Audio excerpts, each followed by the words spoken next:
respected headman, respected teachers and all my dear friends. I am Vaishnavi from 8th class with my classmates to explain our model, that is solar system. The solar system is made up of all planets that orbit our sun. There are 8 planets in the solar system. The 8 planets namely Mercury, Venus, Earth, Mars, Jupiter, Saturn, Uranus and Neptune. This is Sun. The Sun is a star at the center of solar system.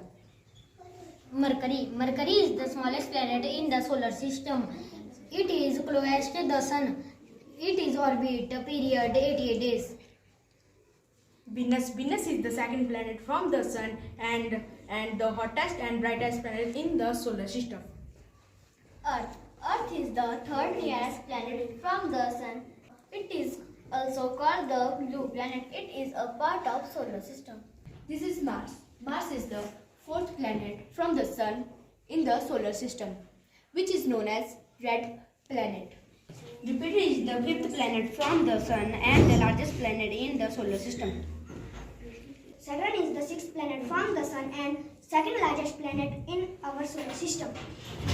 Uranus is the 7th planet from the sun. Neptune is the 8th planet from the sun in the solar system. We on Earth, I love my Earth.